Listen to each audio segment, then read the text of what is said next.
Class 11 physics और chapter 2 ले रहे हैं आज हम, जिसका मतलब है यूनिफॉर्म मोशन, और इसमें सेक्शन ए को पकड़ रहे हैं। इसके अंदर जो सब टॉपिक है उसमें फर्स्ट को पकड़ रहे हैं। ठीक है, इनमें कुछ वैसे तो क्लास 9 और 10 नाइन्थ में आपने ये चैप्टर पढ़ा होता है, uniform motion, non uniform motion और बहुत सारी चीज़ें, लेकिन इसके अलावा इसमें बहुत सारी टॉपिक्स और जुड़ जाएंगे अब जो जुड़ेंगे। ठीक है, तो इसमें सबसे पहले शब्द है mechanics. So we must know what is mechanics. It is a branch of physics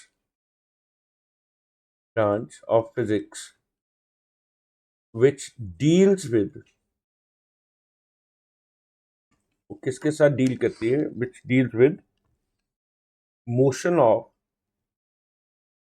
particles या motion of objects कर देते हैं। इसमें particles भी हो सकते हैं, माइक्रोस्कोपिकल भी और मैक्रोस्कोपिकल भी। Then we have a statics. ये भी एक branch of, it is a branch of, मैं लिख देता हूं ताकि branch of mechanics now. It is a branch of mechanics which deals with study of objects when they are at rest। जब वो रेस्ट पर होते हैं तब उसके साथ जो डील करते हैं उसको हम स्टैटिक्स बोलते हैं। ठीक है, अब इसके बाद नेक्स्ट है काइनेमेटिक्स। ये सब शब्द आपको पता होने चाहिए। तो काइनेमेटिक्स क्या है? It is a branch of mechanics. अब मैकेनिक्स में चल रही है कहानी। Branch of mechanics which deal with motion of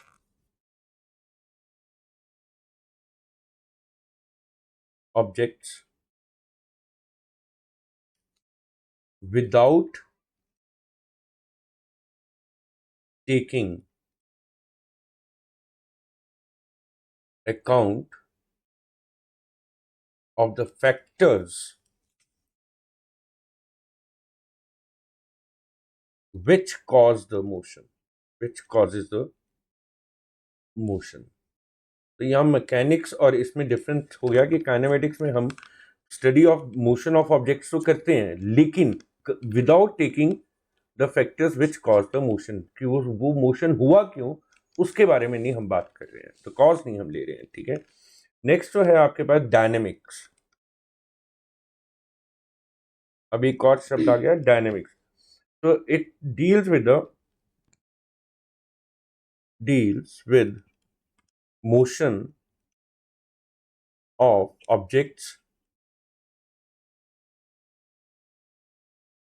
along with its cause, along with its cause। वो क्या कॉज है जिसकी वजह से वो मोशन हो रहा है, तो दैट इज कॉल्ड डायनेमिक्स। अब आपके पास जो पहली दो टर्म्स हैं उनमें से पहला है जो आपको याद रखनी है, rest. So what do mean by rest? When a body does not change its position with respect to surroundings. वो सराउंडिंग्स के अकॉर्डिंगली अपनी पोजीशन चेंज नहीं करेगा।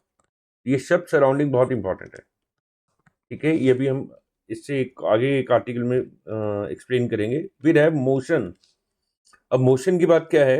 When a body changes its position with respect to surrounding, जब वो surrounding के हिसाब से अपनी पोजीशन चेंज करता है। अब हम जब क्लास 9 में फिजिक्स को पढ़ाते हैं तो हमें वहां एक चीज लिखते हैं कि rest and motion are relative. Rest and motion are relative. इसको ऐसे सकते हैं, सपोज करो आप एक गाड़ी में चंडीगढ़ जा रहे हो अपनी सिस्टर के साथ। ठीक है, तो जब आप गाड़ी तो मूव कर रही है, लेकिन आपकी और आपकी सिस्टर की एक दूसरे से पोजीशन चेंज नहीं हो रही है, तो देखने को तो आप रेस्ट पे हो, किसके लिए? एक दूसरे के लिए। लेकिन विद रिस्पेक्ट टू सराउंडिंग, जो सड़क पे खड़े लोग हैं उनके लिए आप किस में हो, मोशन में। ये 9th में हम बहुत बार एक्सप्लेन करते हैं इसको कंप्लीटली कि rest and motion are relative terms. ठीक है, अब हम इसके आगे चलते हैं बच्चे। वाई, इसकी डेफिनेशन कर लेते हैं कि an object may be at rest with respect to one observer and in motion with respect to other, और दूसरे के हिसाब से वो अदर है। जैसे कंपार्टमेंट में, रेलवे कंपार्टमेंट में या अर्थ पे, हम अर्थ पे हैं तो हम एक दूसरे के लिए मान लो रेस्ट पर हैं, लेकिन अर्थ से बाहर कोई एस्ट्रोनॉट हमें देखेगा तो उसके अकॉर्डिंगली हम मोशन में हैं, तो दैट इज कॉल्ड मोशन। अब अगली कहानी है टाइप्स ऑफ मोशन। मैं अभी भी बता रहा हूं आपको कि आपको फिजिक्स पूरे कंप्लीटली इन डेप्थ पढ़नी पड़ेगी, ताकि तभी आप लोग समझ पाओगे। ठीक है, सीधे न्यूमेरिकल्स करना, डेरिवेशन करना, वो एक गड़बड़ क्रिएट कर देता है, एक लैग कर देगा सब्जेक्ट को समझने में और सब्जेक्ट को करने में, उसके बीच का लैग होता है। हम इन डेप्थ जाकर पढ़ रहे हैं। तो पहला क्या है, फर्स्ट इज रेक्टिलिनियर मोशन,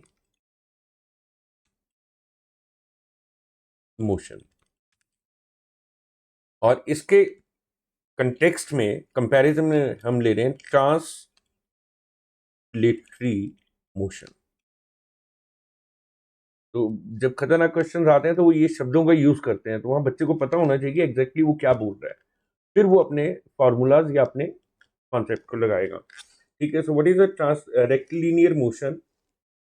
ये लीनियर शब्द से ही पता चल जाएगा। When an object is moving in a straight line, Sidhi line में कर रहा है वो। तो अब बात करेंगे ट्रांसलेटरी की।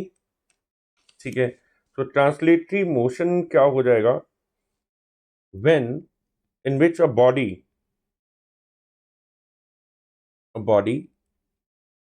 which is not a point object, which is not a point object, is moving along with all its constituent particles। ठीक है, they move in parallel line path, in parallel line path। ठीक है, अभी कैसे है ये आपको हम समझाते हैं। ये रेक्टिलिनियर मोशन को अगर हम समझना चाहें,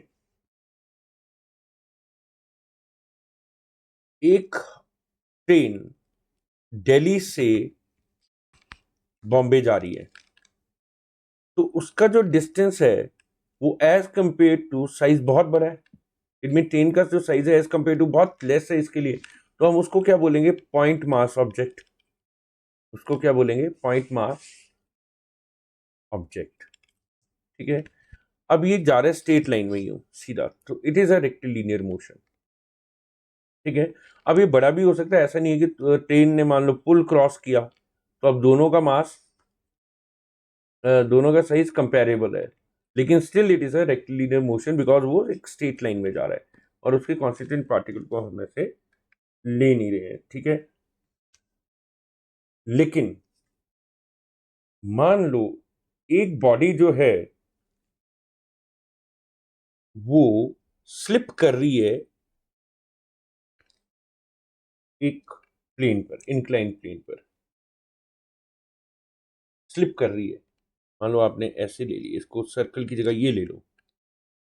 ठीक है, स्लिप करिए तो वो यूं मूव कर रही है। अब इसके जो बाकी पार्टिकल्स है वो भी उसी लाइन में मूव कर रहे हैं इन पैरेलल डायरेक्शन। ठीक है, इसको यहाँ थोड़ा सा और कर लेते हैं। जैसे ये वाला पार्टिकल भी यूं जा रहा है, ये वाला पार्टिकल भी, ये भी उसी के साथ जुड़े हुए हैं ना, तो this is called rectilinear translatory motion.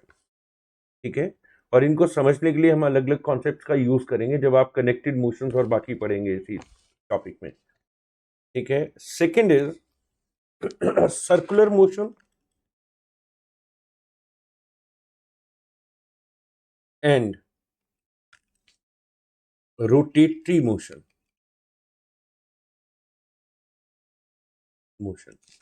तो व्हाट इज, पहले हम सर्कुलर मोशन को ले लेते हैं। Now what is circular motion? So when when a particle or a point mass object, ठीक है, particle or a point mass object is moving in a circle, in a circle like ऐसे, तो यहाँ एक ऑब्जेक्ट है, ये यूं यूं घूमी जा रहा है, तो this is a circular motion. ठीक है, when we talk about rotatory motion, then what is it? Rotatory motion, when an object, ठीक है, when an object which is not a point mass object, ये ध्यान रखना, वो point mass object नहीं होगा रोटेटरी में। ठीक है, rotate about its own axis such that its all constituent particles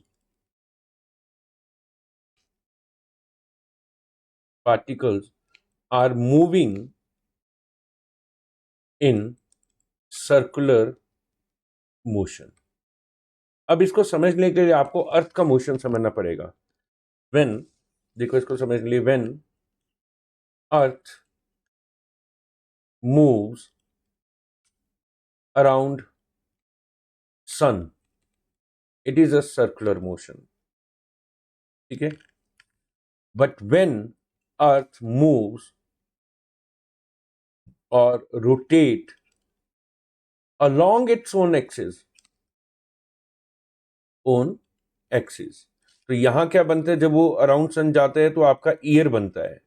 when it move along its own axis then it is a rotatory motion।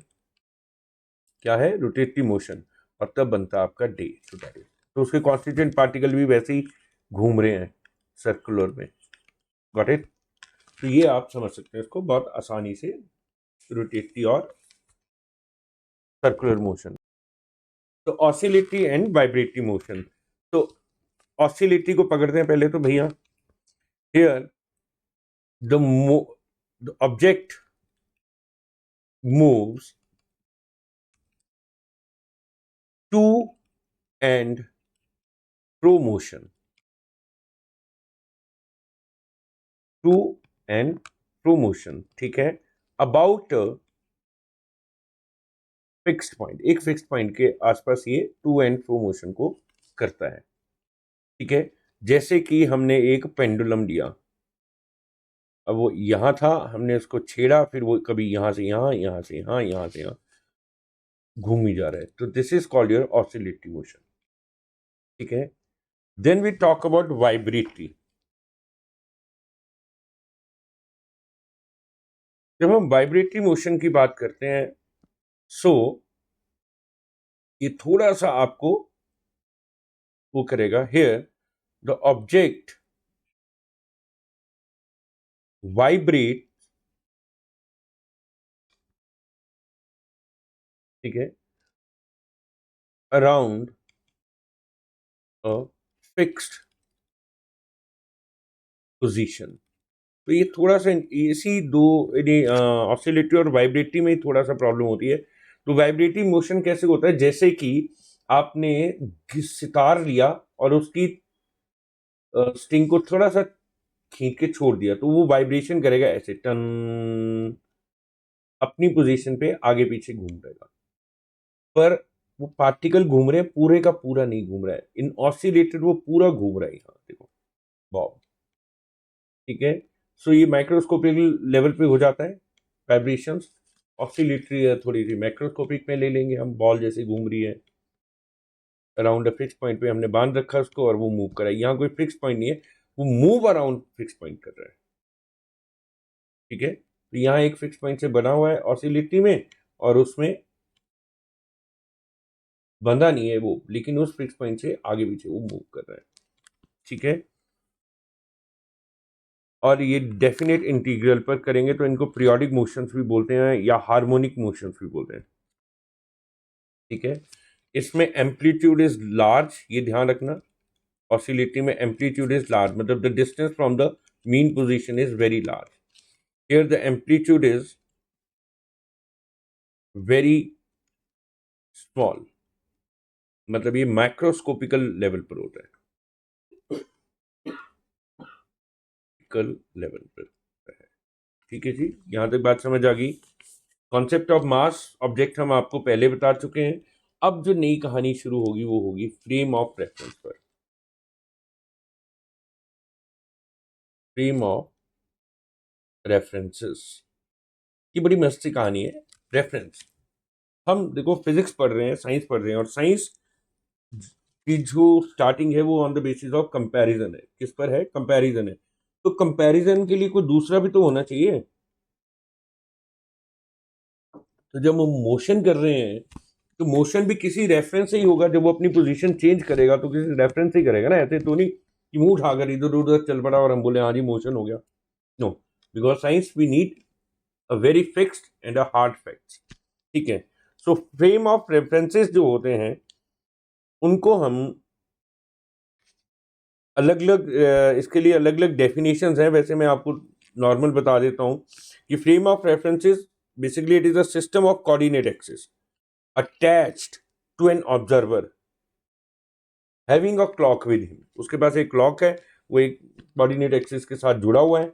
ठीक है, with respect to which the observer can describe the position, displacement and acceleration of a moving object। उसके context में वो बता रहे हैं, मान लो मैंने यहाँ एक एक्सिस ले ली है एक्स और वाई। अब आपको 10th क्लास की कोऑर्डिनेट समझ आएगी। वो यहाँ था, फिर मैंने क्लॉक पकड़ के रखी हाथ में, 10 सेकंड के बाद वो यहाँ पहुंच गया, फिर अगले 5 सेकंड के बाद यहाँ आ गया, फिर यहाँ आ गया। सो ये फ्रेम ऑफ रेफरेंसेस हैं जो उसकी पोजीशन को बताएंगे कि पहले वो 2,3 पर था, फिर वो 4,7 पर हो गया, फिर वो 9,2 पर आ गया, और उसके बाद 11,4 पर चला गया। ठीक है, तो these are explaining the position. यहां तक बात समझ आ गई आपको। अब यहां आपके पास दो टाइप के फ्रेम ऑफ रेफरेंसेस होते हैं। First is inertial frame of references. पहला क्या है? Inertial frame of references. तो ये बड़ी इंपॉर्टेंट सी बात है। All frame of references where the Newton's laws of motion are applicable। वो सारे एप्लीकेबल फ्रेम ऑफ रेफरेंसेस जहां Newton's laws of motion applicable हैं, जैसे आर अर्थ और आर सोलर सिस्टम। ठीक है जी। अब सेकंड है non inertial frame of references. ठीक है, ये इनर्शियल वर्ड आपने 9th 10th में पढ़ा, इनर्शिया, मोमेंट ऑफ इनर्शिया। और उसके so here in which the Newton's laws of references are not applicable। जहां ये लॉ, ये जो है ये नॉन इनर्शियल में जहां वो अप्लाई ही नहीं होते हैं। ठीक है, तो non inertial frame of references आपके पास कहाँ आ जाते हैं? जैसे नॉन यूनिफॉर्म मोशन, जैसे person sitting in a bus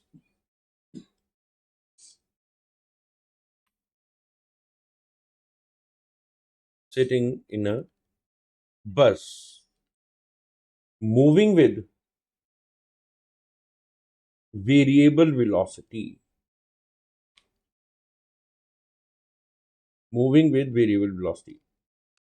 अब हम इसको कुछ और एक्सप्लेन करने के लिए ले लेते हैं अर्थ का एग्जांपल, ठीक है। Now earth is moving around sun, ठीक है, and also moves along its own axis. वो अपने एक्सिस पर भी घूमती है और सन के अराउंड भी घूमती है, ठीक है। अब the velocity of earth changes with time, वो टाइम के हिसाब से चेंज कर जाती है, ठीक है। जिसकी वजह से हम न्यूटन्स के फर्स्ट जो न्यूटन्स लॉज ऑफ मोशन है वो उस पर पूरी तरह होल्ड नहीं कर सकता, उस पूरी तरह एप्लीकेबल नहीं होता है, ठीक है। सो दो any frame of reference attached to person on earth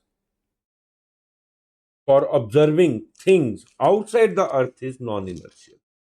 जो आदमी, इसको बहुत ध्यान से समझना, जो आदमी अर्थ पे बैठा है और वो अर्थ से बैठ के बाहर के ऑब्जेक्ट्स की मोशन को ऑब्जर्व कर रहा है तो वो एक non inertial frame of references पे काम कर रहा है।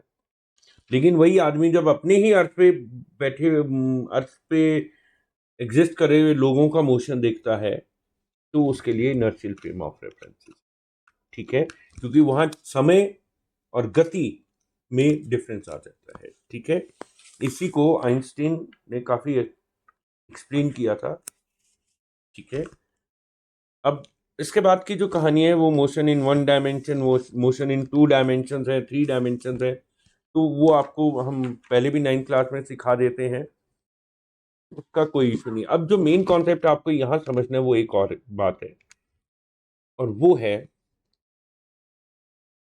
जो आपकी जान अब यहां से खानी शुरू करेगा।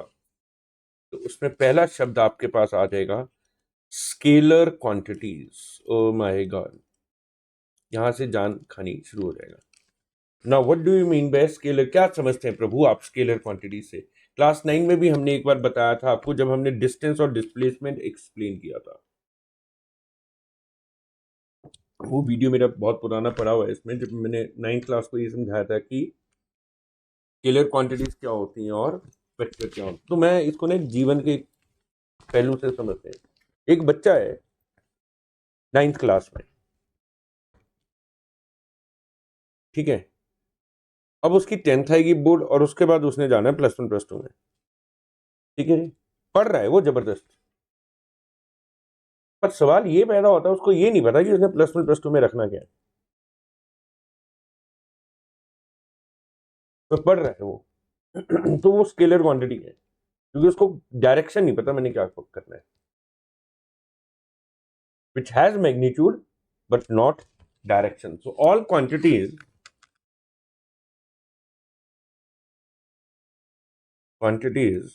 which have magnitude, magnitude मतलब numerical value है उसकी कुछ magnitude but no direction, उसको हम स्केलर क्वांटिटीज बोलते हैं। फॉर एग्जाम्पल डिस्टेंस, मैंने 20 किलोमीटर चला, तो कहाँ को गया?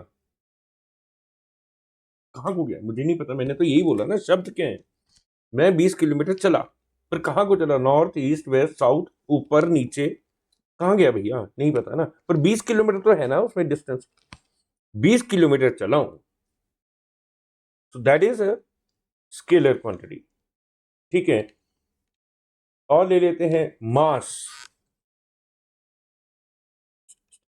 मेरा मास है 20 kg, इतना तो नहीं हो सकता, 80 90 kg, पर कहाँ सिर्फ 90 kg है ना, 90, डायरेक्शन थोड़ी नहीं है ईस्ट साउथ वेस्ट, कहाँ को है? ऊपर को है, नीचे को है, कहाँ को है कोई पता नहीं है, ठीक है। अनदर क्वांटिटी लेते हैं हम, मास हो गया आपके पास, और उसके बाद आप ले लो जी टाइम, वक्त। ये आज तक तो स्केलर क्वांटिटी था, मुझे लगता है कि अगर टाइम मशीन बन गई तो ये भी वेक्टर हो जाएगा कि हमने फ्यूचर में जा रहे हैं कि पास्ट में जा रहे हैं, तो डायरेक्शन हो जाएगी ना, फॉरवर्ड टाइम और बैकवर्ड टाइम। पर अभी फिलहाल तो बेचारा बचा हुआ है स्केलर से वेक्टर जाने पे, ठीक है। तो वक्त जो रुकता नहीं है किसी के लिए, ठीक है। और एक क्वांटिटी है बड़ी मजेदार सी, हमने मास की बात कर दी, लेंथ टाइम की बात कर ली, टाइम की हो गया है, स्पीड की हो जाएगी। अब एक और है temperature, it is also scalar quantity. 20 degree centigrade, अब इसको क्या बोलेंगे, नॉर्थ को, ईस्ट को, साउथ को, नहीं ना, it is a what it is a scalar quantity. एक क्वांटिटी ऐसी जिसकी डायरेक्शन तो है पर वो स्केलर है, current. Current is a scalar quantity although it has direction, although it has direction, it move, जैसे हम बोल सकते हैं पॉजिटिव टर्मिनल टू नेगेटिव या नेगेटिव टू पॉजिटिव जा रही है, लेकिन है ये scalar quantity.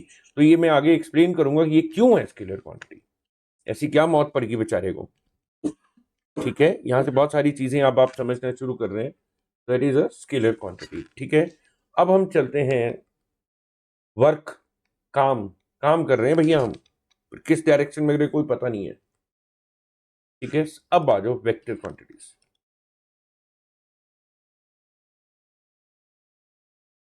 The ones which have direction as well as magnitude, उनका डायरेक्शन भी है और उनके पास मैग्नीट्यूड भी है, ठीक है। दोनों चीजें हैं भैया ये इसमें। तो पहला तो ले लो भाई डिस्प्लेसमेंट, जो क्लास 9 में आपने समझा था, डिस्प्लेसमेंट एंड डिस्टेंस, ठीक है। The shortest distance between two positions, ठीक है। तो यहां अब आप बोल सकते हैं नॉर्थ को गए, साउथ को गए, ईस्ट को गए, वेस्ट को गए।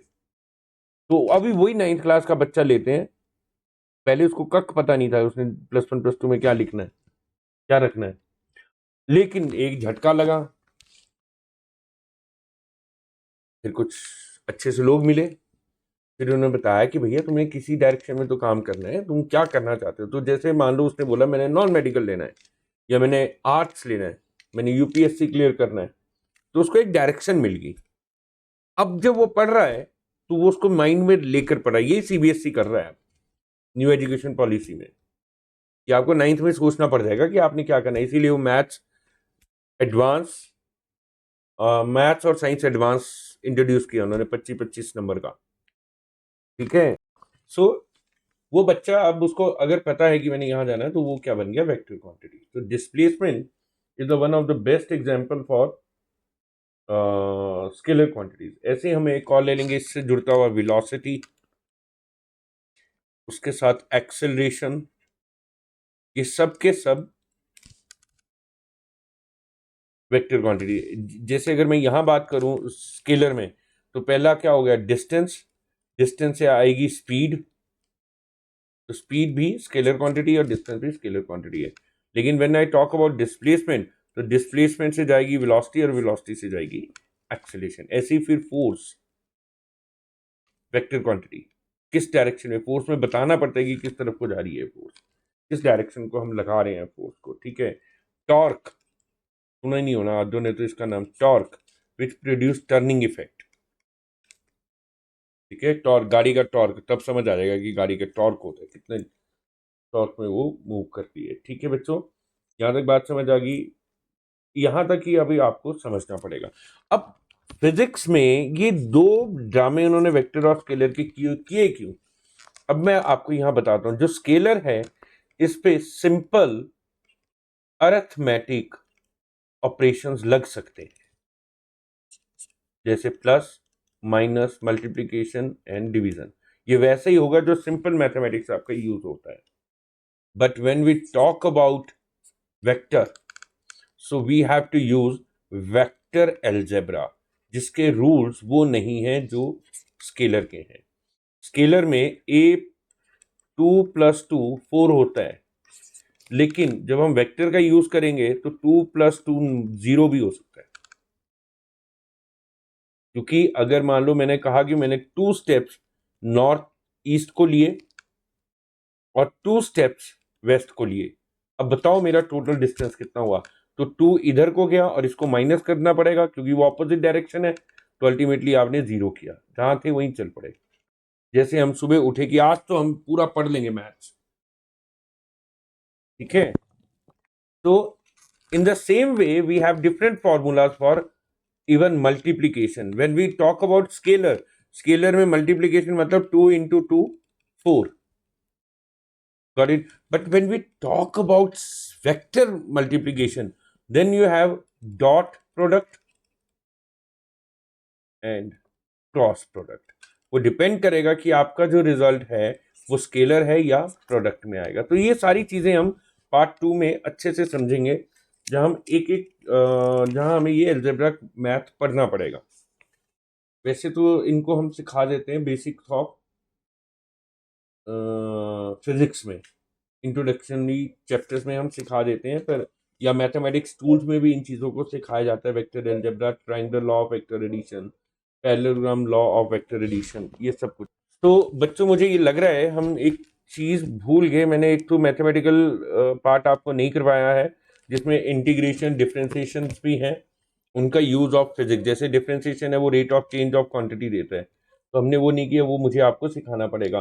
तो कल का जो मेरा पार्ट 2 होगा उसमें हम सिर्फ और सिर्फ एक ही बात करेंगे, वेक्टर अलजेब्रा की, क्योंकि इसको बिना सिखाए काइनेमेटिक्स और मोशन सिखाना बेवकूफ़ी है। पहले हमें वेक्टर अलजेब्रा सीखना पड़ेगा कि क्या होता है, उसकी एडिशन क्या होती है, सब्ट्रैक्शन कैसे होती है, उसके लॉज कौन कौन से हैं। फिर आप जब हम डिस्प्लेसमेंट, वेलोसिटी और एक्सेलरेशन की बात करेंगे तो शायद इजीली समझ आ जाएगा, ठीक है। क्योंकि इसमें एक डेरिवेशन भी है जो आपने 9th में की थी, इक्वेशंस ऑफ मोशन की, S is equal to U T plus half A T square V square minus U square equal to 2s और v is equal to U plus A T. लेकिन अब वो आपने की थी कोऑर्डिनेट ज्योमेट्री की help से, कोऑर्डिनेट्स की हेल्प से। अब हम करेंगे वही, उसको दो वे से सॉल्व किया जाता है। पहला है इंटीग्रेशन और डिफरेंशिएशन की हेल्प से, और एक वेक्टर की हेल्प से। हम दोनों कॉन्सेप्ट को सीखेंगे। तो पहले वेक्टर अलजेब्रा खत्म होगा और उसके बाद नेक्स्ट जो हम सीखेंगे वो सीखेंगे डेरिवेशंस ऑफ काइनेमेटिक्स, ठीक है। उससे आपको कहानी समझ आ जाएगी, ठीक है। Thank you very much.